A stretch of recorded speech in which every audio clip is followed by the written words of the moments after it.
राज्यसेवा मुख्य नवीन सिलेबस 2023 जो आन्सर रायटिंगच्या स्वरूपात आहे. त्याच्यामध्ये पहिली संकल्पना आपल्याला पेपर 3 इकॉनॉमिक्सच्या सिलेबसमध्ये दिलेली आहे. कन्सेप्ट ऑफ प्लॅनिंग, नियोजन, संकल्पना. या बाबतीमध्ये थेअरीचे संबंधित असणारे मुद्दे कसे गोळा करायचे आहेत, त्याच्यावर काय नोट्स काढायचे आहेत आणि त्याच्यावर काय प्रश्न विचारला जाऊ शकतो, याची चर्चा आपल्याला आजच्या या लेक्चरमध्ये करायची आहे. याच्या आधी मी या संबंधित एक लेक्चर अपलोड केलेला आहे, तर ते आधी बघितलं आणि त्यानंतर हा व्हिडिओ बघितला तर मला वाटतं आणखी चांगलं आपल्याला समजणार. एमपीएससी मेन्स इकॉनॉमिक्सचा आत्ताचा आणि भविष्यातला जो काही सिलेबस आहे तो माइंड मॅपच्या स्वरूपात मी याच्या आधीच्या व्हिडिओमध्ये मांडलेला आहे, तर तो आधी जरूर बघा. त्यातलाच एक माइंड मॅप पहिला, भारतीय अर्थव्यवस्थेतलं नियोजन. या स्लाइडमध्ये मी जो माइंड मॅप रेखाटलेला आहे त्याच्यामध्ये पेपर 3 इकॉनॉमिक्सच्या पहिल्या 3 रो मध्ये दिलेला जो सिलेबस आहे तो बऱ्यापैकी याच्यामध्ये लिंक होतो. इंडियन इकॉनॉमी आणि issues relating to planning, mobilisation of resources, growth, development, employment, inclusive growth and issues arising from it आणि गव्हर्नमेंट बजेटिंग. तर हे मुद्दे भारतीय अर्थव्यवस्थेतल्या नियोजनापासून सुरू होणार आहेत, तर ते पर्यावरणीय समावेशनापर्यंत येऊन थांबणार आहेत. त्यातला पहिला मुद्दा, या पहिल्या मुद्द्याचं डिस्कशन आपल्याला आज करायचं आहे. कन्सेप्ट ऑफ प्लॅनिंग म्हणजे नियोजन म्हणजे नेमकं काय. हे मुद्दे अभ्यास करताना मी एक असा युनिव्हर्सल किंवा एक समावेशक असा एक प्रश्न डिझाईन केलेला आहे की तो प्रश्न जर आपण सोडवण्याचा प्रयत्न केला, त्या प्रश्नासाठी कच्चा माल म्हणून आपण जर काही मुद्दे गोळा करण्याचा प्रयत्न केला, काही नोट्स काढण्याचा प्रयत्न केला आणि मग तो प्रश्न जर लिहायला घेतला आणि त्याच्यानंतर मग त्याला पॅरलल एखादा प्रश्न जर विचारला गेला तर आपल्याला आयते मुद्दे आपल्याकडे असणार आहेत. त्याला पॅरलल क्वेश्चन विचारला गेला तर आपल्याला ते लिहिणं शक्य होणार आहे. म्हणजे 2-3 उद्देश आहेत. असा एक युनिव्हर्सल किंवा या सिलेबसला हात घालणारा असा प्रश्न, त्या प्रश्नाने आपण आजचं लेक्चर सुरुवात करूया. पुढचे जे पण काही मुद्दे असतील ते सगळे प्रश्नाने सुरू होणार आहेत. एक युनिव्हर्सल क्वेश्चन घेऊया आपण. आर्थिक नियोजनाचा अर्थ सांगून भारतीय आर्थिक नियोजनाची उद्दिष्टे स्पष्ट करा. नियोजन या प्रकरणामध्ये जी काही पुस्तकं पण डिझाईन झालेली आहेत सगळी इकॉनॉमिक्सशी संबंधित, त्याच्यामध्ये भारतीय आर्थिक नियोजनाची उद्दिष्ट सांगण्यात आलेली आहेत, ज्याच्यामध्ये ज्या तत्वावर किंवा ज्या मुद्द्यांच्या आधारावर एक प्रश्न बनतो. आर्थिक नियोजनाचा अर्थ सांगून भारतीय आर्थिक नियोजनाची उद्दिष्टे स्पष्ट करा. Explain the objectives of Indian economic planning by explaining the meaning of economic planning. Economic planning म्हणजे काय आणि भारतीय आर्थिक नियोजनाची उद्दिष्ट काय राहिलेली आहेत. साधारणतः 250 शब्दांचा आणि 15 गुणांचा असा प्रश्न विचारला गेला किंवा विचारली जाण्याची शक्यता जर असेल तर आपल्याकडे काय कच्चा माल असणं आवश्यक आहे, त्याची चर्चा आपल्याला आजच्या या लेक्चरमध्ये करायची आहे. याच्यानंतर जो पुढचा व्हिडिओ माझा अपलोड होईल त्या व्हिडिओमध्ये मग मी सांगणार आहे की या प्रश्नासाठी लागणाऱ्या नोट्स आपल्याला कशा काढायला लागतील आणि त्याच्यानंतरचा जो व्हिडिओ अपलोड होईल त्याच्यामध्ये मी सांगणार आहे की हा प्रश्न आपण कसा लिहू शकतो, याचं उत्तर आपण कसं लिहिणं अपेक्षित आहे. तर या प्रश्नाच्या आधारे आपण मुद्दे गोळा करण्याचा आता प्रयत्न करूया. जे मी ऑलरेडी गोळा करून ठेवलेले आहेत ते मी तुमच्याबरोबर या व्हिडिओच्या माध्यमातून शेअर करणार आहे. आपल्याला बघायचं आहे आर्थिक नियोजन म्हणजे काय आणि आर्थिक नियोजनाची भारतातली उद्दिष्टे कोणती राहिलेली. ही कन्सेप्ट सुरू होते एका स्कारसिटी नावाच्या एका वर्डने. स्कारसिटी म्हणजे वानवा असणे किंवा अपुरं असणे. जेवढी आपली मागणी आहे त्याच्यापेक्षा जो पुरवठा आहे, जी स्त्रोत आहे, जी संसाधनं आहेत ती अपुरे असणे, याला स्कारसिटी असं म्हणतात.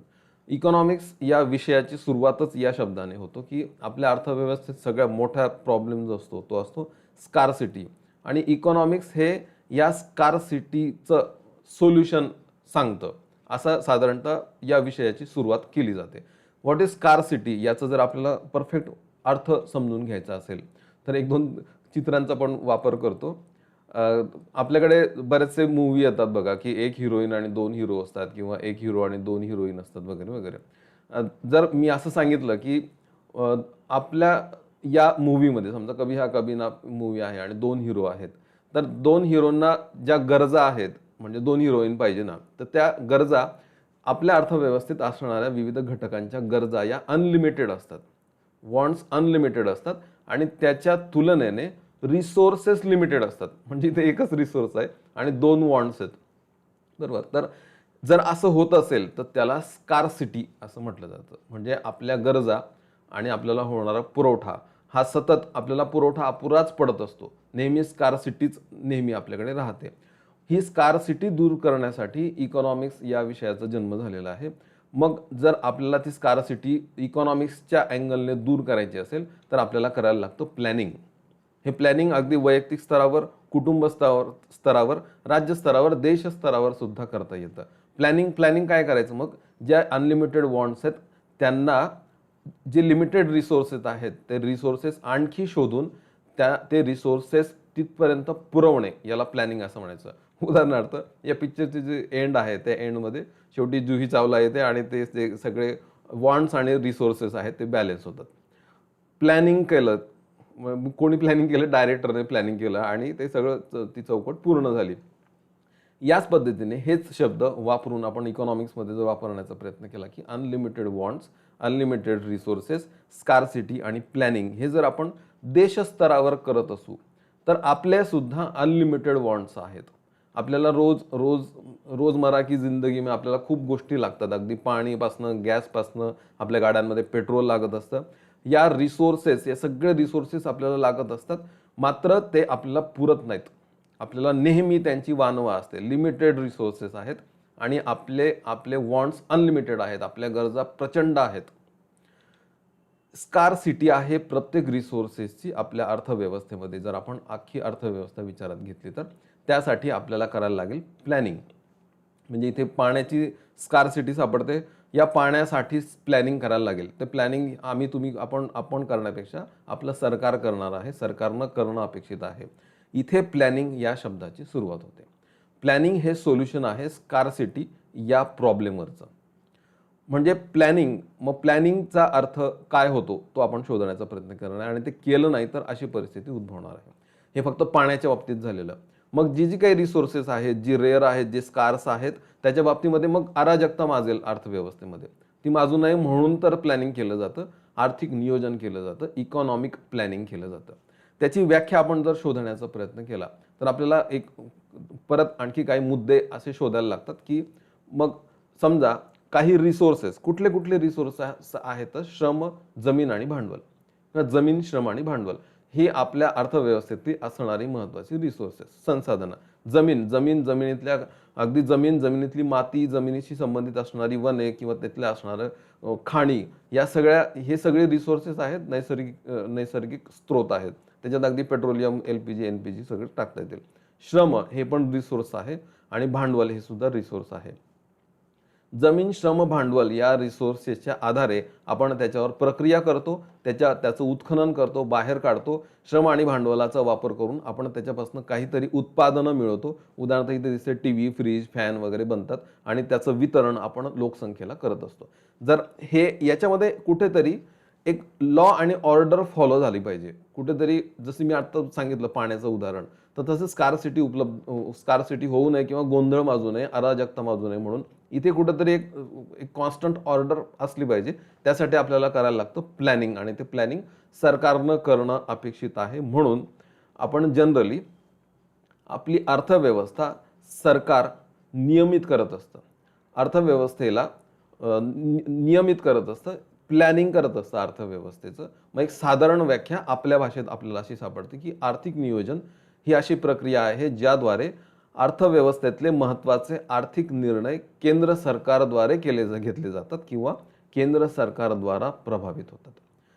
केंद्राला किंवा सरकारला निर्णय घ्यायला लागतात, आर्थिक नियोजन करायला लागतं. ते करणे म्हणजेच खरं तर आर्थिक नियोजन. Economic planning is the process by which key economic decisions are made or influence by central governments. मग ही जर इकॉनॉमी असेल तर तिला धागेदोरे बांधून तिला नियमित करण्याचं काम सरकार करते. आता ती कितपत करते, ती पूर्णतः करते की थोडं सैल सोडते, याच्यावर मग पुढच्या अर्थव्यवस्थेचे आणि नियोजनाचे प्रकार पडतात, जो आपल्या सिलेबसमधला पुढचा मुद्दा आहे. आपण आता फक्त एक बेसिक प्लॅनिंग या शब्दाबद्दल चर्चा करतोय. जेव्हा आपल्याला थेरी पेपर लिहायचा आहे, आन्सर रायटिंग करायचं आहे, तेव्हा आपल्याला काही एक निवडक व्याख्या देखील पाठ करणं अपेक्षित आहे. अगदी कम्प्लिटली पाठ नाही, पण त्याची एक ब्लंट आयडिया तरी आपल्याला घेता येऊ शकते. 2 तज्ज्ञ मी सांगणार आहे, त्यातला एका तज्ज्ञाची व्याख्या आपल्याला थोडी एक स्टार्टअप कन्सेप्ट म्हणून पाठ करणं अपेक्षित आहे. कुठली तर याच्या नंतरची. पण तरी देखील जी क्रमिक पुस्तकं आहेत आपल्या स्टेट बोर्डाची आणि इवन केंद्रीय बोर्डाची पण, तर तिथे एक 2 तज्ज्ञांचं नाव पुन्हा पुन्हा आलेलं आपल्याला दिसतं. आपल्या प्रश्नाच्या उत्तरामध्ये जर आपण याच तज्ज्ञांचा वापर केला तर चांगला प्रभाव पडण्याची शक्यता असू शकते. मग आपल्याला ते शोधणं अपेक्षित आहे, जे आपण आज याच्या आधी शोधत नव्हतो. आत्ता आपल्याला ते शोधायला लागतील जर आपल्याला आन्सर रायटिंग करायचं आहे तर. बार्बरा वुटन नावाच्या एक तज्ज्ञ होऊन गेलेल्या इंग्लंडमध्ये, तर त्यांनी फ्रीडम अंडर प्लॅनिंग असं पुस्तक लिहिलं होतं. त्या पुस्तकामध्ये त्यांनी आर्थिक नियोजनाची एक व्याख्या केलेली आहे. ती आहे, आर्थिक नियोजन ही अशी व्यवस्था आहे ज्यामध्ये बाजार यंत्रणा जाणून बुजून आणि हेतुपुरस्सर हाताळली जाते. म्हणजे जर अर्थव्यवस्था आपण अशीच सोडून दिली तर मग आत्ता सांगितलं मी, ऑर्डर फॉलो होणार नाही. मग ती सरकारद्वारे जाणून बुजून आणि हेतुपुरस्सर हाताळली जाते. ती तशी हाताळणे याला आर्थिक नियोजन, इकॉनॉमिक प्लॅनिंग असं म्हटलं जातं. Economic planning is system in which the market mechanism is deliberately manipulated with the object of producing a pattern, असा पॅटर्न जो अर्थव्यवस्थेतल्या केंद्र सरकारला अपेक्षित आहे, other than which would have रिझल्टेड from its own spontaneous activity. जर सरकारने हस्तक्षेप केला नसता तर ते भलत्याच मार्गाने गेलं असतं. तर ते भलत्याच मार्गाने जाण्यापेक्षा सरकारला अपेक्षित मार्गाने जाण्यासाठी सरकार तिथे हेतुपुरस्सर जाणून बुजून जी हाताळणी करते त्याला आर्थिक नियोजन असं म्हटलं जातं. एक साधी व्याख्या आपल्याला सापडते. त्याच्यापेक्षा पण मला असं वाटतं की दुसरी जी व्याख्या आहे ती बऱ्यापैकी एक युनिव्हर्सल डेफिनेशन आहे, जी बऱ्याच पुस्तकांमध्ये आपल्याला सापडते, अगदी स्टेट बोर्डच्या पण पुस्तकामध्ये. तर ती व्याख्या आपण आज पाठ करण्याचा प्रयत्न करूया. H.D. डिकिन्सन यांनी आर्थिक नियोजनाची व्याख्या मांडलेली आहे. त्यांनी इकॉनॉमिक्स ऑफ सोशलिझम सारखी पुस्तकं लिहिलेली आहेत. तिथे लेनिन, स्टॅलिन वगैरे त्यांचे पुतळे आपल्याला दिसतात त्या फ्रंट कव्हरवर. H.D. डिकिन्सन यांनी लिहिलेली आहेत. डिकिन्सन यांनी जी व्याख्या केलेली आहे ती व्याख्या आपण वाचूया. आर्थिक नियोजन म्हणजे संपूर्ण आर्थिक व्यवस्थेच्या सर्वसमावेशक सर्वेक्षणाद्वारे काय आणि किती उत्पादन करायचे, ते कसे, केव्हा आणि कोठे उत्पादित करायचे आणि कोणाला वाटप करायचे याचे प्रमुख आर्थिक निर्णय घेणे होय. इंग्लिशमध्ये ट्रान्सलेशन आहे, मी पुढच्या स्लाइडमध्ये ते वाचणार आहे. हे वाचण्याच्या आधी याच्यात जे मुद्दे दिलेले आहेत ते मी एका चित्रात मांडण्याचा प्रयत्न करतो. डिकिन्सन काय सांगतात आपल्याला. आपण जी प्रोसेस बघितली होती की नैसर्गिक स्रोत शोधले जातात, जमिनीतल्या स्रोतांचं उत्खनन केलं जातं, श्रमाची जोड दिली जाते आणि मग त्याला पैसा लागेल, मग भांडवल ओतलं जातं, नैसर्गिक स्रोतांपासून प्रक्रिया केली जाते, त्याच्यापासून काही वस्तू उत्पादित केल्या जातात आणि त्या जनतेला त्याचा पुरवठा केला जातो. याच्यामध्ये एक प्रकारची ऑर्डर असते. तर या संपूर्ण यंत्रणेत म्हणजे उत्खनन करण्यापासून तर वितरण करण्यापर्यंत काय काय शब्द आपल्याला त्याच्यामध्ये टाकता येतात. तर ते शब्द आहेत की एखाद्या अर्थव्यवस्थेत कसे उत्पादन घ्यायचे, कोठे घ्यायचे, काय घ्यायचे, किती घ्यायचे. म्हणजे या लोकांना ही अगदी टीव्ही, फ्रीज, फॅनपासून ही वस्तू लागणार आहेत. या वस्तूंचं उत्पादन कसं करायचं, म्हणजे त्यासाठी कितपत स्रोत उत्खनन करायचे किंवा बाहेर काढायचे किंवा वापरायचे. आता त्याचे श्रम, भांडवल, जमीन अगदी टॅक्सेसपर्यंत हे जाऊन पोहोचतं. तर हे कसे काढायचे, म्हणजे उत्पादन कसे घ्यायचे, कोठे घ्यायचे, काय घ्यायचे, काय नेमकं काय उत्पादित करायचं, ग्राहक उपयोगी वस्तू उत्पादित करायच्या की नफा केंद्रित वस्तू उत्पादित करायच्या, हे नंतर ठरणार आहे. जर आपण भांडवलशाही घेतली तर समाजवादी घेतली तर, म्हणजे ते कंडिशन्स चेंज होणार आहेत, ते आपल्याला पुढच्या टॉपिकमध्ये घ्यायचं आहे. तर काय उत्पादित करायचं आणि किती उत्पादित करायचं हे सगळे निर्णय जर तिथलं सरकार घेत असेल तर, आणि एकदा ते उत्पादित झालं की त्याचं वितरण नेमकं कोणाला करायचं, कोणाला वाटप करायचं त्याचं, हे पण जर सरकार निर्णय घेत असेल तर अशा अर्थव्यवस्थेला नियोजित अर्थव्यवस्था किंवा अशा अर्थव्यवस्थेमध्ये आर्थिक नियोजन होतंय असं सिद्ध होतं. ठीक आहे, मी रिपीट करतो. एखाद्या अर्थव्यवस्थेमध्ये कसे वस्तू कशा उत्पादित करायच्या, कोठे करायच्या, काय करायच्या, किती करायच्या आणि या वस्तूंचं वितरण कोणाला करायचं, याचं वाटप कोणाला करायचं, याचे निर्णय सरकार जेव्हा घेत असतं तेव्हा त्याला आर्थिक नियोजन असे म्हटले जाते, इकॉनॉमिक प्लॅनिंग. आपण डेफिनेशन परत वाचूया.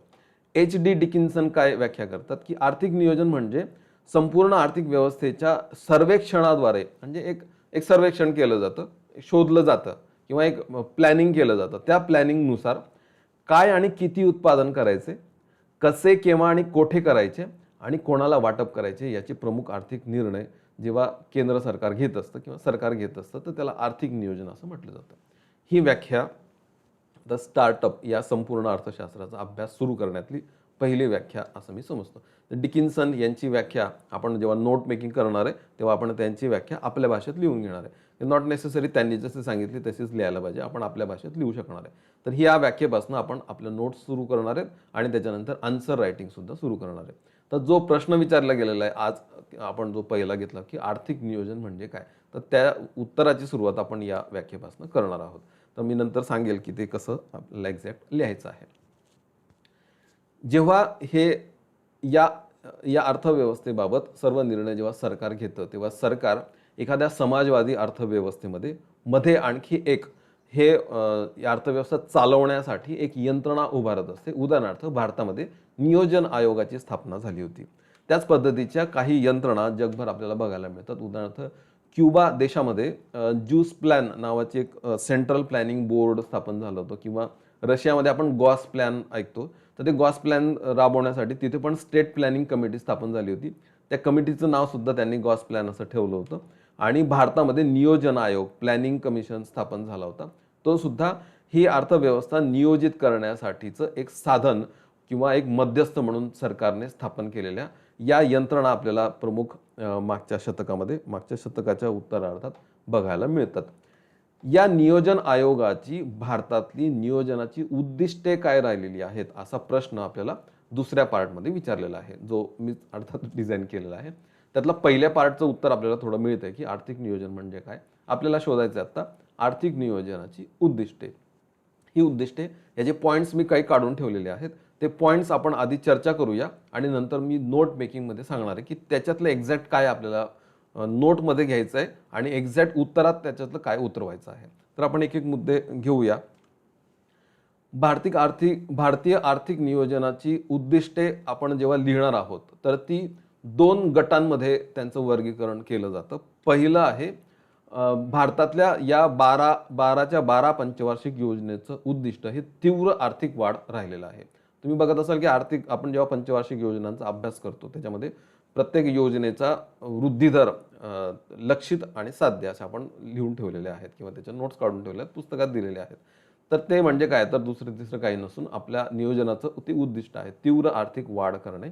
आणि नंतर एका नवीन उद्दिष्टाची याच्यामध्ये भर पडलेली आहे. ते आहे सामाजिक न्याय प्राप्त करणे, सोशल जस्टिस प्राप्त करणे. याच्यासाठी असणारे इंग्लिश वर्ड्स मी पुढच्या स्लाइडमध्ये दाखवणार आहे. तर आपण जे मुद्दे मांडणार आहोत राईट हँड साईडला ते या 2 गटांमध्ये आपल्याला बसवता येतात. कारण जर आपण वर्गीकरण करण्याचा प्रयत्न केला तर त्याचा अभ्यास आपल्याला चांगला करता येतो. तीव्र आर्थिक वाढ आर्थिक नियोजनाचं पहिलं उद्दिष्ट आहे भारताचं उत्पन्न वाढवणं. आणि हे उत्पन्न आपल्याला GDPच्या स्वरूपात वाढवायचं होतं. ते कुठल्या पद्धतीने बदलत गेलं त्याचा अभ्यास आपण ऑलरेडी पंचवार्षिक योजनांमध्ये केलेला आहे. आपल्याला आता मुद्दे शोधायचे आहेत उत्तर लिहिण्यासाठी. ठीक आहे.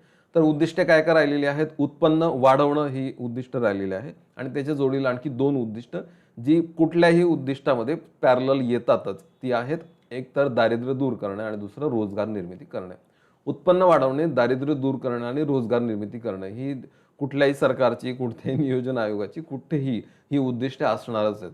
म्हणजे त्यामुळे ते आपल्याला मुद्द्यामध्ये येणारच आहेत. फक्त मी ते थोडं ॲनालिसिस करून किंवा परफेक्ट काही पॉईंट्स शोधून त्याला लिंक करून सांगण्याचा प्रयत्न करणार आहे. त्यामुळे तुम्ही त्याला ते लक्षपूर्वक ऐकायचं आहे.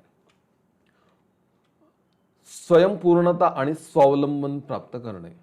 तीव्र आर्थिक वाढ करून आपण स्वावलंबी होणे हे आर्थिक नियोजनाचं सगळ्यात महत्त्वाचं उद्दिष्ट राहिलेलं आहे, जे आपण तीव्र आर्थिक वाढीमध्ये टाकतो. समावेशक विकास करणे आणि शाश्वत विकास करणे. जर आर्थिक वाढ केली आणि ती वाढ जर पाझरत गेली, ट्रिकल डाऊन होत गेली, तर आपण अर्थव्यवस्थेचा विकास करू शकतो. विकास करताना तो समावेशक आणि शाश्वत झाला पाहिजे. या संकल्पना आपण ऑलरेडी जेव्हा आपण MCQ ऑब्जेक्टिव्हची तयारी करत होतो तेव्हा आपण ते समजून घेतलेले आहेत. आपल्याला इथे फक्त शोधायचे आहेत त्याचे लिहिण्यासाठीचे मुद्दे. सामाजिक न्याय प्राप्त करताना हा विकास, ही आर्थिक वाढ, हे नियोजन प्रत्येक घटकापर्यंत पोहोचलं पाहिजे. घटकांमध्ये तफावत नाही राहायला पाहिजे. याच्यासाठी आपण उत्पन्न नसतं वाढून चालणार नाही, सगळ्यांचंच उत्पन्न वाढलं पाहिजे. त्यामुळे उत्पन्न असमानता दूर करणं हे सुद्धा नियोजनाचं उद्दिष्ट राहिलेलं आहे. फक्त उत्पन्न वाढवण्याला खूप जास्त महत्त्व देण्यात आलेलं आणि उत्पन्न असमानता दूर करण्याला कमी महत्त्व देण्यात आलेलं होतं. हे एक MCQ पण विचारलं गेलं होतं आपल्याला. त्याच मुद्द्यांचा वापर करून, त्याच मुद्द्यांचा आधार घेऊन आपल्याला थिअरी लिहायची इथे फक्त. तर उत्पन्न असमानता जर आपण विविध घटकांमध्ये दूर केली तर सामाजिक न्याय दिल्यासारखं होईल. त्यामुळे त्या सदरात आपल्याला ते टाकता येतं. त्याच्यानंतर त्याच्यामध्ये टाकता येतं समाजवादी समाजाची निर्मिती करणे. कारण समाजवादी समाजात तसं होतच असतं की प्रत्येकाला सामाजिक न्याय देण्याचा प्रयत्न खुद्द सरकार करत असतं. समाजवादी समाजाची निर्मिती करणे हे 55 नंतरचं आपलं ध्येय अर्थातच राहिलेलं आहे. आणि सामाजिक न्यायामध्ये आणखी एक उद्दिष्टाची भर पडते, ते आहे प्रादेशिक असमतोल दूर करणे. आपण मुद्दे गोळा करताना याच आधारावर मुद्दे गोळा करण्याचा प्रयत्न करणार आहे. जी काही संदर्भ ग्रंथ आहेत म्हणजे अगदी स्टेट बोर्डपासनं तर अगदी मोठ्या दत्त सुंदरम सारख्या पुस्तकांपर्यंत तर हेच मुद्दे त्याच्यात दिलेले आहेत. आपण ते फक्त आपल्याला पूरक असणाऱ्याच्या पद्धतीने ते काढून ठेवायचे आहेत. याच्यासाठी लागणारा कच्चा माल म्हणजे उत्पन्न वाढवण्यापासनं तर प्रादेशिक असमतोल दूर करणे यासाठीचे सगळे मुद्दे तुम्ही जे माझं पुस्तक अभ्यासतात त्याच्यामध्ये तुम्हाला ते सगळे मुद्दे सापडणार आहेत. उदाहरणार्थ उत्पन्न वाढवायचं असेल तर कुठले कुठले वृद्धी दर साध्य आणि लक्षित होते ते आपल्याला त्याच पुस्तकात सापडणार आहेत. आणि प्रादेशिक असमतोल दूर करण्यासाठी आधी गाडगीळ सूत्र होतं, नंतर गाडगीळ मुखर्जी सूत्र वापरलं गेलं. हा पण मसाला आपल्याला आपल्याच पुस्तकात सापडणार आहे. फक्त आपण शिकतोय की ते अप्लाय कसं करायचं, त्याचं ॲप्लिकेशन कसं करायचं. इंग्लिशमध्ये ऑब्जेक्टिव्ह ऑफ इंडियन प्लॅनिंग आपल्याला शोधायचे आहेत आणि ते आजच्या लेक्चरमध्ये आपल्याला ते पाठ पण करून टाकायचे आहेत आणि खूप जास्त एफर्ट न घेता ते आपल्याला आपोआप पाठ पण होणार आहेत. रॅपिड इकॉनॉमिक ग्रोथ हे पहिलं उद्दिष्ट राहिलेलं आहे आणि दुसरं सोशल जस्टिस राहिलेलं आहे. रॅपिड इकॉनॉमिक ग्रोथमध्ये टू इन्क्रीज इन्कम भारतीयांचं उत्पन्न वाढवणं हे उत्पन्न राहिलेलं आहे. रिमूव्ह पॉवर्टी किंवा इरॅडिकेट पॉवर्टी दारिद्र्य दूर करणं, गरिबी हटाव हे आपलं उद्दिष्ट राहिलेलं आहे. टू इन्क्रीज एम्प्लॉयमेंट रोजगार वाढवणे किंवा बेरोजगारी दूर करणे. To make self sufficient and self reliant आपल्याला स्वावलंबी व्हायचं आहे. स्वावलंबनाचे हे 2 जे आयाम आहेत तर ते आपल्याला बघायचे आहेत पुढच्या काही स्लाइड्समध्ये अर्थातच. आणि इन्क्लुझिव्ह डेव्हलपमेंट आणि सस्टेनेबल डेव्हलपमेंट हे उद्दिष्ट आपलं 11व्या-12व्या योजनेकाळात राहिलेलं आहे. सोशल जस्टिसमध्ये एक आहे to reduce income inequality म्हणजे आपलं गिनी गुणांक सुधारायला पाहिजे. यासाठी हे सुद्धा आपलं उद्दिष्ट राहिलेलं आहे, फक्त त्याला कमी आपण गौण महत्त्व दिलेलं आहे. त्यानंतर to establish a socialistic society आणि टू रिड्यूस रिजनल इम्बॅलन्स. तर या प्रत्येक मुद्द्यांचं मी विश्लेषण करण्याचा प्रयत्न करणार आहे. एक हातावेगळे करू आपण आणि नंतर त्याचे नोट्स काढण्याचा प्रयत्न करूया. तीव्र आर्थिक वाढ रॅपिड इकॉनॉमिक ग्रोथ हा आपला पहिला मुद्दा. आता तो मुद्दा आपल्याला समजून पण घ्यायचा आहे आणि लेखी परीक्षेमध्ये लिहिताना आपल्याला त्या मुद्द्यामध्ये 1-2-3 लाईन जर लिहायच्या असतील तर ते नेमकं काय लिहिलं गेलं पाहिजे, तर तेच मुद्दे आपण शोधण्याचा इथं प्रयत्न करणार आहे. तीव्र आर्थिक वाढ रॅपिड इकॉनॉमिक ग्रोथ हे सर्व 12 पंचवार्षिक योजनांचं ध्येय राहिलेलं होतं. पण त्याचं मूळ आपल्याला सापडतं पहिल्या पंचवार्षिक योजनेत निवडण्यात आलेल्या हेरॉड डोमर प्रतिमानामध्ये. काय होतं हे मी 12 पंचवार्षिक योजना शिकवताना एक तर बार्टीच्या व्हिडिओमध्ये किंवा पुस्तकाच्या माध्यमातून मी ऑलरेडी किंवा कोर्सच्या माध्यमातून मी तुम्हाला ते शिकवलेलंच आहे. आपण फक्त एक जस्ट इथे काय मुद्दे वापरता येऊ शकतात त्याची चर्चा थोडीशी करूया. हेरॉड डोमर प्रतिमान सांगतं आपल्याला की वस्तू उत्पादन वाढवलं पाहिजे, वस्तू उत्पादनात मोठी गुंतवणूक झाली पाहिजे, भौतिक भांडवलात गुंतवणूक झाली पाहिजे. गुंतवणूक देऊन या अर्थव्यवस्थेला मोठा धक्का बिग पुश दिला पाहिजे. यानं काय होईल, उत्पादनात वाढ होईल आणि उत्पादनाचा हा जो काही ग्राफ आहे तो वर जाईल. जर उत्पादन वाढलं तर त्यातनं शेष राहणारं उत्पन्न म्हणजे उत्पन्न राहणार साहजिक. उत्पन्नातनं बचत होईल आणि बचतीतनं पैशातनं परत गुंतवणूक होऊ शकणार आणि गुंतवणूक होत होत हा हायलाईट होणारा जो ग्राफ आहे तो वरवर जात राहील असं हेरॉड डोमर प्रतिमान होतं. पुढे अनेक प्रतिमानं जरी स्वीकारण्यात आलेली असली तरी हेरॉड डोमर प्रतिमानच हे कमी अधिक फरकाने पुढे पण चालू ठेवण्यात आलेलं होतं. फक्त गुंतवणूक कशी करायची, कुठलं उत्पादन घ्यायचं याचे निकष मात्र पुढे पुढे बदलत गेलेले आहेत. काही क्षेत्र आपण निवडलेली होती अर्थव्यवस्थेमध्ये गुंतवणूक करण्यासाठी. आपण ठरवलं होतं की या क्षेत्रामध्ये गुंतवणूक करायची. उदाहरणार्थ एक 4-5 रोज आपल्याला या 12 पंचवार्षिक योजनांच्या तक्त्यांमधून काढता येऊ शकतात. उदाहरणार्थ हेरॉड डोमर प्रतिमान हे पहिल्या योजनेत स्वीकारण्यात आलं. कमी अधिक फरकाने ते पुढे सुरू पण ठेवण्यात आलेलं. पण हे गुंतवणूक करताना आपण पहिल्या योजनेमध्ये कृषी क्षेत्र निवडलेलं होतं. याचा अभ्यास तुम्ही ऑलरेडी सगळं केलेलाच आहे. आपल्याला ते अप्लाय करायचं आहे. जड आणि मूलभूत उद्योग याच्यावर भर देण्यात आला दुसऱ्या योजनेमध्ये. तिसऱ्या योजनेत परत कृषीची आठवण आली आपल्याला, म्हणून कृषी आणि जड उद्योगांवर पुन्हा आपण गुंतवणूक करायला सुरुवात केलेली. पुढे गुंतवणुकीची प्रतिमानं बदलत गेलेली, पण या सर्वांचा उद्देश हा आर्थिक वृद्धी दर साध्य करणे होता. उदाहरणार्थ 2.1, 4.5, 5.6 वगैरे वगैरे. जेव्हा आपण 11व्या आणि 12व्या पंचवार्षिक योजनेकडे येतो तेव्हा त्या योजनांच्या नावाची सुरुवात ही एक तर गतिशील फास्टर असे नावानं सुरुवात होते. त्याचा अर्थ होतो आर्थिक वृद्धी.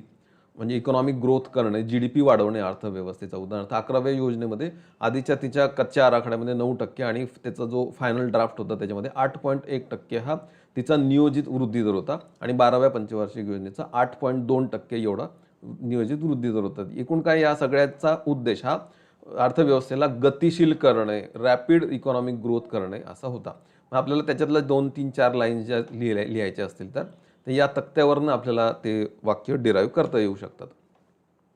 मग तीव्र आर्थिक वाढमध्ये मग पहिला मुद्दा आपल्याला लिहावा लागणार आहे उत्पन्न वाढवणं. उत्पन्न वाढवणं हे या सर्व पंचवार्षिक योजनांचं ध्येय राहिलेलं आहे. उदाहरणार्थ हा तक्ता जो तुम्ही अभ्यासतात पुस्तकांमधून, तर 1951-56 या कालावधीमध्ये पहिली पंचवार्षिक योजना आणि त्याच्यामध्ये 2.1 हा नियोजित वृद्धी दर ठरवण्यात आला होता, जो या सर्वांपेक्षा आपल्याला कमी सापडतो. आणि इथे शेवटी तो 9%, 8.1%, 8.2% राहिलेला होता. नियोजित वृद्धी दर याच्या आकड्यावरूनच आपल्याला कळतंय की उत्पन्न वाढवणं हे बेसिक तत्व, बेसिक उद्दिष्ट राहिलेलं आहे सर्व पंचवार्षिक योजना काळांचं, पंचवार्षिक योजनांचं किंवा या नियोजनाचं. उदाहरणार्थ काही आकडे परत हायलाईट करतो, जे तुम्ही एक ऑप्शनल एक्झाम देण्यासाठी पाठ ऑलरेडी केलेलेच आहेत. तेच आपल्याला पुन्हा थोडे पाठ करून ठेवायचे आहेत. त्यातले काही आकडे उचलून आपल्याला नोट डाऊन पण करून ठेवायचे. नंतर सांगेल की केव्हा नोट डाऊन करायचं आहे. उदाहरणार्थ पहिल्या योजनेत 2.1% होता आणि 12व्या योजनेत 8.2% होता. 7.9 10व्या योजनेत होता. 11व्यामध्ये कच्च्या आराखड्यात 9 आणि फायनल ड्राफ्टमध्ये 8.1% एवढा नियोजित वृद्धी दर होता. आर्थिक वृद्धी दराचे लक्ष ठेवण्यात आलेले होते. दारिद्र्य दूर करणं हे उद्दिष्ट राहिलेलं आहे जर तीव्र आर्थिक वाढ करायची असेल तर. उदाहरणार्थ मी आता सांगितलं की उत्पन्न वाढलं आणि ते ट्रिकल डाऊन करायचं आहे, दारिद्र्य दूर करायचं आहे. आपण काय करत होतो आतापर्यंत, उत्पन्न वाढवण्यावरच भर देत होतो. पण प्रमुख मुद्दा काय आहे की दरडोई उत्पन्न वाढलं पाहिजे, बरोबर ना. दरडोई उत्पन्न वाढलं पाहिजे. बरं, दरडोई उत्पन्नच वाढून चालणार नाहीये, त्याच्या पुढे पण मग थोडा विकास, समावेशक विकास, शाश्वत विकासाकडे वळावं लागतं.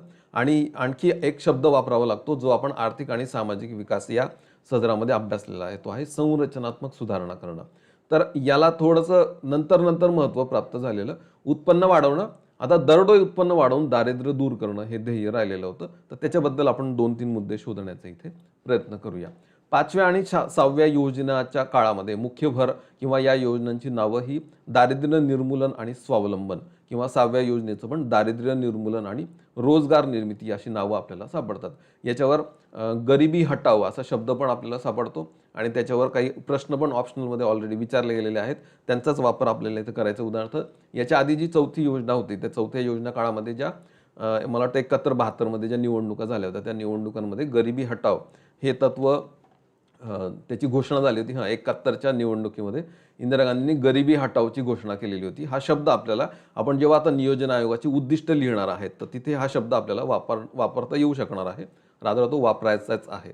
ते 71च्या निवडणुकीमध्ये गरिबी हटावची घोषणा करण्यात आली आणि मग त्यानंतर 74मध्ये जेव्हा 5वी पंचवार्षिक योजना सुरू होते, तर त्या योजनेच्या नावातच की तिच्या प्रस्तावनेतच गरिबी हटावची घोषणा करण्यात आलेली आहे. आणि त्यासाठी आणखी चांगले प्रयत्न करण्याची घोषणा 6व्या पंचवार्षिक योजनेत पण आपल्याला दिसते, किंवा 6व्या योजनेमध्ये अधिक भर देण्यासाठी लक्ष्य समूह, टार्गेट ग्रुप ही संकल्पना वापरण्यात आली. आणि 6व्या योजनेत ग्रामीण क्षेत्रासाठीच्या IRDP, NREP, RLEGP सारख्या दारिद्र्य निर्मूलनाच्या आणि रोजगार निर्मितीच्या योजना सुरू करण्यात आलेल्या होत्या.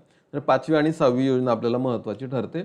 11व्या आणि 12व्या योजनेत पण आपल्याला काही ध्येय सापडतात आणि ती आपल्याला पण परत पाठ करून घ्यायला लागणार आहेत आणि ती पाठ ऑलरेडी तुम्ही मला वाटतं केली असेल तर चांगलीच गोष्ट आहे. उदाहरणार्थ 10व्या योजनेमध्ये मी पुस्तकात एक तक्ता दिलेला आहे. त्या तक्त्यामध्ये असं दिलेलं आहे की दारिद्र्य 10व्या योजनेअखेर 6.5% कमी करणं हे 10व्या योजनेचं उद्दिष्ट होतं. त्याच्यावर प्रश्न पण आयोगाने एकदा विचारलेला आहे. 11व्या योजनेमध्ये दारिद्र्य 10% कमी करण्याचं ध्येय ठरवण्यात आलेलं होतं आणि 12व्या योजनेत पण 10% दारिद्र्य कमी करण्याचं ध्येय ठरवण्यात आलेलं होतं. तर त्या अँगलने आपल्याला काही मुद्दे थोडेसे काढता येतात की आपण जर भारतीय नियोजनाचं उद्दिष्ट हे दारिद्र्य दूर करणे होतं, तर मग यातले कोणते मुद्दे आपल्याला वापरता येऊ शकतात. उदाहरणार्थ 4थ्या योजनेच्या काळामध्ये, इलेक्शनच्या काळामध्ये गरिबी हटाव ही घोषणा करण्यात आली होती 1971मध्ये.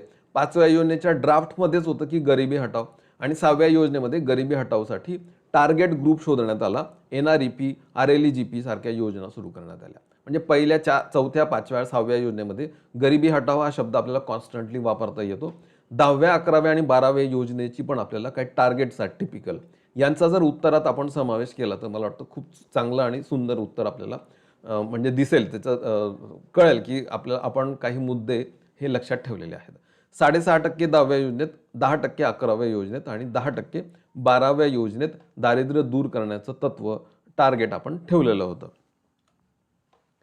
रोजगार निर्मिती करणं हा तिसरा उद्देश. मी सांगितलं उत्पन्न, दारिद्र्य, रोजगार हे कंटिन्यू वापरण्याचे मुद्दे आहेत. त्यातलं रोजगार निर्मिती करणं हे उद्दिष्ट राहिलेलं आहे आणि रोजगार निर्मिती हे 6व्या योजनेत आणि 7व्या योजनेत आपल्याला शब्द सापडतात. हे ऑलरेडी आपण तिकडे केलेलं आहे, तेच आपल्याला अप्लाय करायचं आता.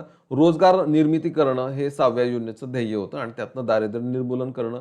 त्यासाठी आपण आता बघितलं की IRDP, NREP 1980 मध्ये आणि RLEGP 1983 मध्ये या योजना सुरू झालेल्या आहेत 6व्या योजनेत. आणि 7व्या योजनेमध्ये जवाहर रोजगार योजना, नेहरू रोजगार योजना या उत्पादक रोजगार निर्मितीच्या योजना सुरू झालेल्या आहेत या योजनांच्याच पुनर्रचनेतून. त्यामुळे रोजगार निर्मिती 6व्या योजनेचं आणि उत्पादक रोजगार निर्मिती हे 7व्या योजनेचं ध्येय राहिलेलं आहे. हे दोन शब्द जर आपल्या उत्तरात आले तर आपलं उत्तर हे चांगलं राहणार आहे. उदाहरणार्थ मी आता सांगितलं की 6व्या योजने काळामध्ये 2 ऑक्टोबर 1980 ला IRDP योजना सुरू झाली, इंटिग्रेटेड रुरल डेव्हलपमेंट प्रोग्राम. याचा अभ्यास आपण ऑलरेडी पंचवार्षिक योजना या सदरामध्ये केलेला आहे. याच दिवशी NREP, national rural employment programme हा अकुशल गरिबांना उत्पादक रोजगाराच्या संधी प्राप्त करून देण्यासाठी आपण सुरू केलेली होती. 1983 मध्ये आपण अशी योजना सुरू केलेली, पण तिचं पण नाव येईलच 7वी पंचवार्षिक योजना. 7व्या पंचवार्षिक योजनेचं नावच रोजगार निर्मिती जनक योजना होतं. त्यामुळे रोजगार म्हटलं आणि 7वी योजना म्हटलं आणि रोजगार निर्मिती जनक योजना म्हटलं की आपल्या उत्तरांना काहीतरी एक बेस मिळतो. 7वी पंचवार्षिक योजना, तिचं नाव रोजगार निर्मिती जनक योजना, कारण त्या योजना काळामध्ये जवाहर रोजगार योजना, उदाहरणार्थ जवाहर रोजगार योजना 1989 मध्ये सुरू झालेली आणि नेहरू रोजगार योजना ही पण 1989 मध्ये, एक जवाहर जी ग्रामीण भागामध्ये आणि नेहरू जी शहरी भागामध्ये, अशा दोन योजना 7व्या योजनेत सुरू झालेल्या आपल्याला दिसतात. या योजनांचा विकास होत आपल्याला आधुनिक ज्या काही आता NRLM, NULM किंवा नरेगा सारख्या ज्या योजना आपल्याला सापडतात त्यापर्यंत विकास होत गेलेला आहे. उदाहरणार्थ 10व्या पंचवार्षिक योजनेमध्ये 2 फेब्रुवारी 2006 ला नरेगा योजना सुरू झालेली, ज्याला नंतर महात्मा गांधीजींचं नाव देण्यात आलेलं. हे मुद्दे जे आपण फॅक्च्युअल केलेले आहेत तेच आपल्याला आता उपयोगात येणार आहेत. जर आपण असं काही मुद्दे काढून ठेवले की रोजगार निर्मिती आणि पंचवार्षिक योजना, तर परत आपल्याला काही समराईज करता येतं ज्यांचा उत्तरामध्ये आपल्याला वापर करायचा आहे. तर 6व्या योजनेमध्ये NREP, IRDP, RLEGP योजना सुरू झाल्या. 7व्या योजनेमध्ये जवाहर रोजगार, नेहरू रोजगार. 10व्या योजनेमध्ये या योजनांचा विकास होत तिचं नाव नरेगामध्ये बनलेलं होतं जवाहर रोजगार योजनेचं. तर नरेगा योजना नंतर आपण 9व्या, 10व्या, 11व्या आणि 12व्या योजना काळामध्ये अनुक्रमे 53 दशलक्ष, 50 दशलक्ष, 58 दशलक्ष आणि 50.3 दशलक्ष एवढ्या रोजगार निर्मितीचं लक्ष ठेवलेलं होतं. तर हे म्हणजे हे नियोजनाचं उद्दिष्ट आहे, हे सरळ याच्यातनं आपल्याला सिद्ध करता येतंय. स्वयंपूर्णता आणि स्वावलंबन प्राप्त करणे हे या पंचवार्षिक योजना काळांचं नंतरचं ध्येय आणखी बनत गेलेलं होतं. कसं तर ते नावं पण आपल्याला सापडतात. उदाहरणार्थ जेव्हा योजना सुट्टीचा काळ होता 1966 ते 1969, जेव्हा त्या 3 पंचवार्षिक योजनांचा जो काही रेग्युलर चाललेला होता त्याला खंड पडलेला, त्या काळातच आपण नेमकं हरित क्रांतीला सुरुवात केलेली होती. PL 480 खूप गहू आणि अन्नधान्य आयात करायला लागलं होतं. त्यामुळे आपल्याला आता स्वावलंबी होणं आवश्यक होतं. त्यामुळे स्वावलंबन हे या योजना सुट्टी काळामध्ये आपण ध्येय ठरवलेलं होतं. स्थैर्यासह वाढ हे 4थ्या योजनेचं आणि 5व्या योजनेमध्ये आपल्याला आणखी प्रॉमिनंटली शब्द सापडतो स्वावलंबन. त्यामुळे स्वावलंबन हा शब्द जर या योजना काळांमध्ये वापरला गेलेला आहे तर साहजिक नियोजनाचं ते उद्दिष्ट राहिलेलं आहे. जर आपल्याला रॅपिड इकॉनॉमिक ग्रोथ करायची आहे तर आपल्याला स्वावलंबी व्हायला लागेल. स्वावलंबन आणि 2 शब्द मला त्या अँगलने परत सांगायचे आहेत. एक आहे स्वयंपूर्णता आणि स्वावलंबन. आपण जो मुद्दा डिराईव्ह केलेला आहे त्याच्यामध्ये 2 शब्द आपण वापरलेत की अर्थव्यवस्थेला किंवा आपल्या भारतीय अर्थव्यवस्थेला स्वयंपूर्ण बनवणे आणि स्वावलंबी बनवणे. स्वयंपूर्णता याला इंग्लिशमध्ये म्हणायचं सेल्फ सफिशियन्सी, म्हणजे कुठेतरी आपण इनसफिशियंट आहोत, आपल्याला ते सफिशियंटली आपल्याला प्राप्त करून घ्यायचं आहे. The state of being able to provide things without the help of others, म्हणजे आपल्याला कृषी क्षेत्रातल्या अन्नधान्य आपल्याला आयात करायला लागत होतं. उद्योग क्षेत्रामध्ये अगदी ग्राहक उपयोगी वस्तू सुद्धा आपण तयार करू शकत नव्हतो, कारण आपल्याकडे पुरेशा भांडवली वस्तू नाहीत, आपल्याकडे उद्योगांचा विकास झालेला नाही. त्यामुळे आपण औद्योगिक वस्तू ग्राहक वस्तू आपण आयात करत होतो. तर त्या आपल्याकडेच बनवायला लागणे, आपण त्याच्यासाठी परिपूर्ण होणे, याला सेल्फ सफिशियन्सी म्हणायचं. स्वयंपूर्ण म्हणायचं, the state of being able to provide things without the help of others. आणि हे करत करत करत जेव्हा आपण स्वतःबद्दल कॉन्फिडंट होतो, कॉन्फिडंट इन सेल्फ सफिशियन्सी, तेव्हा त्याला आपण सेल्फ रिलायन्स असं म्हणतो, त्याला आपण स्वावलंबन असं म्हणतो. त्याला आपण आणखी एक नवीन शब्द अलीकडे वापरता येतो, आत्मनिर्भर. तर आत्मनिर्भर भारत या शब्दाचा अर्थच हा होतो की आपण आपण स्वतः स्वयंपूर्ण होणे आणि नंतर आपण स्वतःबद्दल कॉन्फिडंट होणे, मग त्याला आपण आत्मनिर्भर हा शब्द वापरतो. पण आपल्या उत्तरामध्ये आत्मनिर्भर भारत हा शब्द आपल्याला वापरता येणार नाही, कारण 12व्या योजना संपून गेल्यानंतरचा हा शब्द आहे. त्यामुळे हा नियोजन संपलं आहे आपलं, त्यामुळे नियोजनानंतरचा हा शब्द आहे. पण याच्या आधीचा जो शब्द आहे स्वावलंबन, तर तो शब्द आपल्याला वापरता येऊ शकतो. तर सेल्फ सफिशियन्सी आणि सेल्फ रिलायन्स, स्वयंपूर्णता, स्वावलंबन ही नियोजनाची उद्दिष्ट राहिलेली आहेत. तर स्वयंपूर्णता प्राप्त करणे, स्वावलंबन प्राप्त करणे. तर या उत्तरामध्ये अगदी PL 480 असेल, ग्राहक उपयोगी वस्तू असतील, अगदी संरक्षणाच्या वस्तूंपर्यंत, तर त्यांचा समावेश आपण आपल्या उत्तरात करू शकतो. समावेशक आणि शाश्वत विकास करणे हे अगदी शेवटी 11व्या आणि 12व्या योजना काळामध्ये आपलं आर्थिक वाढीचं तत्व राहिलेलं आहे. जर ही आर्थिक वाढ ट्रिकल डाऊन करायची असेल, खालपर्यंत पाझरवायची असेल, तर आपल्याला हा विकास सर्व दूर सर्वांपर्यंत पोहोचवावा लागेल आणि तिथे पर्यावरणाचा पण विचार करायला लागेल. तर हे समावेशक विकास करणे, शाश्वत विकास करणे हे तीव्र आर्थिक वाढ या सदरामध्ये आपण बसवू शकतो. उदाहरणार्थ 11व्या आणि 12व्या योजनेचं नावच हे होतं, आर्थिक वृद्धी किंवा गतिशील समावेशक विकास आणि सामाजिक सेवांवर भर देण्यात आला होता. सोशल सेक्टर इनिशिएटिव्ह जो राज्यसेवा पूर्वचा सिलेबस आहे, त्यानं समावेशक विकास करणे, ज्यांचं व्यावर्तन झालेलं आहे, ज्यांचं एक्सक्लुजन झालेलं आहे, त्यांचं इन्क्लुजन करायचं आहे. 12व्या योजनेमध्ये नवीन शब्द ॲड होतो, शाश्वत विकास. त्यामुळे ही नियोजनाची उद्दिष्ट, नियोजनाची ध्येय राहिलेली आहेत, त्यांचा वापर आपण करू शकतो. उदाहरणार्थ समावेशन, जो आत्ता राज्यसेवा मुख्य नवीन सिलेबसमध्ये आपल्याला खूप प्रॉमिनंटली दिलेला शब्द आहे. तर त्याचे प्रकार आहेत, आर्थिक समावेशन करणे, वित्तीय समावेशन करणे, प्रादेशिक समावेशन करणे, सामाजिक समावेशन करणे. ही जी पहिले 4 समावेशनाचे प्रकार आहेत ते आपल्याला 11व्या पंचवार्षिक योजनेमध्ये दिसतात. त्यामुळे 11व्या योजनेचं नाव आहे गतिशील अधिक समावेशक विकास, towards faster and more inclusive development. हे 11व्या योजनेचं ध्येय आपल्याला सापडतं. हे समावेशनाचे प्रकार पुढच्या मुद्द्यांमध्ये आपल्याला शिकायचे आहेत. आत्ता तूर्त आपल्याला एक हायलाईट करायचे त्यातले मुद्दे जे आपलं उत्तर कंप्लीट करतात. तर हे 4 आणि या 4 मध्ये जर आपण 5वं पर्यावरणीय समावेशन, एन्व्हायरमेंटल इन्क्लुजन ॲड केलं, तर आपल्याला 12व्या योजनेचं नाव सापडतं. 12व्या योजनेचं नाव गतिशील अधिक समावेशक आणि शाश्वत विकास. आपण जर पर्यावरणाचा विचार केला तर हा विकास टिकून राहणार आहे, चिरंतन राहणार आहे. Faster, more inclusive and sustainable growth हे किंवा सस्टेनेबल डेव्हलपमेंट हे 12व्या योजनेचं उद्दिष्ट राहिलेलं आहे. त्यामुळे आपलं जे उत्तर आहे ते इथे कंप्लीट होतं. तीव्र आर्थिक वाढ, उत्पन्न वाढवणे, दारिद्र्य दूर करणे, रोजगार निर्मिती करणे, स्वयंपूर्णता, स्वावलंबन प्राप्त करणे, समावेशक व शाश्वत विकास करणे हे नियोजनाचं उद्दिष्ट राहिलेलं आहे. सामाजिक न्याय म्हणजे सोशल जस्टिस. आपण आता जे मुद्दे बघितले की ट्रिकल डाऊन होऊन जवळपास सर्वांचं उत्पन्न वाढलं पाहिजे, रोजगाराच्या, शिक्षणाच्या, आरोग्याच्या, मूलभूत सुविधांच्या संधी या सर्वांपर्यंत पोहोचल्या पाहिजे, तेव्हा सामाजिक न्याय मिळतोय असं त्याचा अर्थ होतो. आपल्याला मार्गदर्शक तत्वांमध्ये सुद्धा याचे काही मुद्दे सापडतात. पण जेव्हा आपण नियोजनाच्या अँगलने असे काही मुद्दे लिहायला लागतो, तेव्हा आपल्याला पंचवार्षिक योजनांमध्ये पण काही मुद्दे सापडतात का, ते पण शोध घेण्याचा आपण प्रयत्न करूया. उदाहरणार्थ 7व्या पंचवार्षिक योजनेमध्ये विकास, आधुनिकीकरण, आत्मनिर्भरता आणि सामाजिक न्याय या घटकांना आधार मानला गेलेला होता. आता सामाजिक न्याय, सोशल जस्टिस असे शब्द आपल्याला सर्वप्रथम 7व्या योजनेत सापडतो. आधी पण सापडत होता, पण प्रास्ताविकात सापडतोय 7व्या योजनेमध्ये. आपण आत्ता जे बघितलं सेल्फ रिलायन्स, तो पण शब्द 7व्या योजनेत आपल्याला सापडतो. तर सोशल जस्टिस हा 7व्या योजनेत शब्द आहेच, पण आणखी एक शब्द तो 9व्या योजनेत आपल्याला सापडतो, ज्याच्यावर आत्ता पण आयोगाने प्रश्न विचारला होता, याच्या आधी सुद्धा खूप वेळा विचारलेला आहे आणि जे आपण ऑलरेडी पाठ करून घेतलेलं आहे. 9व्या योजनेचं नावच होतं सामाजिक न्याय व समानतेसह आर्थिक वाढ, growth with social justice and equality.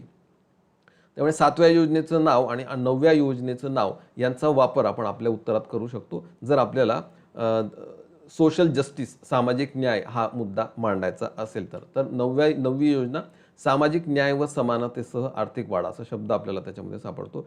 तर सोशल जस्टिस म्हणजे अगदी सर्वच पब्लिक सर्व्हिसेसपासनं तर हे सर्कल पूर्ण होत, म्हणजे अगदी labour law, social insurance, education, सर्व सोशल प्रिव्हिलेजेस आणि पब्लिक हेल्थपर्यंत हे सर्व सर्वांना मिळणं, याला आपण सोशल जस्टिस म्हणूया, नियोजनाच्या प्लॅनिंगच्या अँगलने. तर ते उद्दिष्ट राहिलेलं आहे नियोजन काळामध्ये, जरी ते उशिराने आपण स्वीकारलेलं असलं तरीसुद्धा. सामाजिक न्याय या सदरामध्ये मग बेसिक आपल्याला सापडतं ते उत्पन्न असमानता दूर करणे. नंतर आपण शिक्षणातली असमानता, आरोग्यातली असमानता, मूलभूत सुविधांमधील असमानता दूर करण्याचा प्रयत्न केलाच. पण आपण बेसिक जे तत्व सापडतं ते आहे उत्पन्नातील असमानता दूर करणे, ज्याला आपण इन्कम इनइक्वॅलिटी म्हणतो, जे आपण गिनी गुणांकाने मोजत असतो. तर काय काय करण्यात आलं या नियोजन काळामध्ये? तर आपण जर याच्यामध्ये मांडलं की इकडे रिच श्रीमंत आहे आणि इकडे पुअर गरीब आहेत, तर याच्यातली तफावत दूर करण्याचे पण आपण प्रयत्न केलेले आहेत. पण आपण त्याला कमी महत्त्व दिलेलं आहे. याच्यावर आयोगाने एकदा प्रश्न विचारलेला आहे, तर त्याचा उत्तरात सुद्धा आपण वापर करू शकतो की जेवढं आपण आधी हे शिकून घेऊया, नंतर मग मी माझं वाक्य पूर्ण करतो. श्रीमंतांकडनं म्हणजे एकतर गरिबांना अपलिफ्ट करणे हे पहिलं उद्दिष्ट राहिलेलं आहे. अपलिफ्ट करण्यासाठी आपण काय काय केलं गरिबांसाठी? तर फिस्कल मेजर्सचा वापर केला. उदाहरणार्थ टार्गेटेड एक्सपेंडिचर, की या विशिष्ट गटावर लक्ष केंद्रित केलं, त्यांच्यावरच्या खर्चात वाढ केलेली आहे. नंतर त्यांच्यासाठी वेगवेगळ्या योजना आपण राबवलेल्या आहेत. प्राइसिंग मेजर्स आहेत, की त्यांना जर अन्नधान्य आणि या बेसिक सर्व्हिसेस किंवा अगदी घर घेण्यापर्यंत जर त्यांना ते शक्य होत नाहीये, तर त्यांना आपण उदाहरणार्थ पब्लिक डिस्ट्रीब्युशन सिस्टीम PDS योजना आणि आत्ता आपण ₹3 ₹2 1 किलो प्रमाणे अनुक्रमे तांदूळ, गहू, भरड धान्य देत असतो, किंवा वेगवेगळ्या योजना देऊन आपण त्यांना शौचालयापासून घरापर्यंत विविध मूलभूत सुविधा पुरवण्याचा प्रयत्न करतो. हे त्यांना अपलिफ्ट करण्याची ध्येय आहेत. आणि इतरही सुधारणा आहेत. उदाहरणार्थ जमीन सुधारणा आहेत, ॲग्रिकल्चर प्रोडक्टिव्हिटी म्हणजे त्यांची शेती उत्पादकता वाढवण्यासाठीच्या योजना आहेत, ॲग्रो इंडस्ट्री आहे, मिनिमम सपोर्ट प्राईस आहे, बँकिंग आहे. या सर्वांचा उद्देश हा त्यांना अपलिफ्ट करणे आहे आणि तिथे नियोजन आयोगाची आणि नियोजनाची मोठी भूमिका राहिलेली आहे. दुसरं उद्दिष्ट राहिलेलं आहे की श्रीमंतांकडनं गरिबांपर्यंत रिसोर्सेस कसे जातील. उदाहरणार्थ आपण फिस्कल मेजर वापरतो, प्रोग्रेसिव्ह टॅक्सेशन. जसं जसं उत्पन्न वाढत जाईल तसं टॅक्सचे स्लॅब्स आहेत ते वाढत जातात. श्रीमंतांवर आपण अधिकाधिक कर आकारतो आणि त्यांचं वितरण आपण गरिबांपर्यंत करत असतो विविध योजनांच्या माध्यमातून. हे करतो आपण. हे करणं एका शब्दात सांगता येतं आपल्याला की उत्पन्न असमानता दूर करण्याचा आपण प्रयत्न करतोय. ते करतोय म्हणजेच आपण सामाजिक न्याय मिळवून देण्याचा प्रयत्न करतोय, असा त्याचा अर्थ होतो. हा जो टॉपिक आहे त्या टॉपिकमध्ये आपल्याला असे मुद्दे लिहिता येऊ शकतात, असे मुद्दे आपल्याला सापडतात. समाजवादी समाजाची निर्मिती करणं आणि समाजवाद आणि पुढचा साम्यवाद यांचा उद्देशच मुळी सामाजिक न्याय प्राप्त करून देणं आहे. समाजवादी समाजाची निर्मिती करणं हे आपण दुसऱ्या पंचवार्षिक योजनापासून स्वीकारलेलं होतं. आवडी अधिवेशन झालेलं होतं काँग्रेसचं 1955च्या आवडी अधिवेशनाचा फोटो आहे. या काळामध्ये आपण म्हणजे काँग्रेस सरकारने देशामध्ये समाजवादी समाज रचनेचं तत्व स्वीकारलेलं, जे 1991 पर्यंत अव्याहतपणे चालू होतं. 1955 आणि मग 55-56 मध्ये सुरू होणारी जी योजना आहे, दुसरी पंचवार्षिक योजना, ज्याच्यामध्ये आपण महालनोबिस प्रतिमान स्वीकारलेलं, त्याच्यामध्ये मोठी गुंतवणूक करणं आणि समाजवादी समाजाची रचना अवलंबणं हे तत्व आपण स्वीकारलेलं आहे. आणि त्या तत्वामागे सामाजिक न्याय प्राप्त करणं हेच ध्येय राहिलेलं आहे. हे प्रतिमान अर्थात भांडवली वस्तू प्रतिमान होतं. ते कोणतं प्रतिमान होतं, महालनोबिस प्रतिमान, हा विषय या प्रश्नातला नाहीये, पण तरी आपल्याला ते मी रादर तुमच्याबरोबर ऑलरेडी डिस्कस केलेलं आहे. तर दुसऱ्या पंचवार्षिक योजना काळापासून आपण गुंतवणूक करायला सुरुवात केली सरकारनं. समाजवादी समाज रचनेचं जेव्हा तत्व स्वीकारलं जातं तेव्हा दोन गोष्टी केल्या जातात. एक, सरकार स्वतः उत्पादनाचे स्रोत उभारत असतं, उत्पादन यंत्रणेत स्वतः सरकार उतरत असतं. आणि दोन, ज्या खाजगी यंत्रणा असतात त्यांचं राष्ट्रीयकरण करत असतं. 2-3 पुरावे मला या 12 पंचवार्षिक योजनांच्या मुद्द्यातून तुम्हाला सांगता येतील. उदाहरणार्थ, आपण खत कारखाने उभारले, आपण म्हणजे सरकारने स्वतः. उदाहरणार्थ, पहिल्या योजनेत सिंद्री, दुसऱ्या योजनेत नांगल रूर केला, किंवा सरकत्या योजना काळामध्ये राष्ट्रीय केमिकल्स अँड फर्टिलायझर्स या मोठ्या खत उद्योगांची उभारणी केलेली. दुसऱ्या योजनेमध्ये आपण भिलाई दुर्गापूर रूर केला, चौथ्या योजनेमध्ये बोकारो, आणि 6व्या योजनेमध्ये सलेम विजाग स्टील विशाखापट्टणम स्टील आपण स्थापन केलेले, स्वतः सरकारने स्थापन केलं. समाजवादी अर्थव्यवस्थेमध्ये स्वतः सरकार हे उभारत असतं. का तर हेच सामाजिक न्याय प्राप्त करून द्यायचं, कारण हे उद्योग, या उद्योगातनं ज्या वस्तू बनणार आहेत त्या खर्चिक बनणार आहेत, नफा त्याच्यामध्ये नसणार आहे, पण त्याच्यातनं ज्या पुढे वस्तू बनणार आहेत त्या ग्राहकांना, आपल्या अर्थव्यवस्थेतल्या लोकांना उपयोगी ठरणार आहेत. समाजवादी समाज रचनेमध्ये असे तत्व राबवतात. नंतर सगळ्यात महत्त्वाचं म्हणजे राष्ट्रीयकरण करण्यात येतं.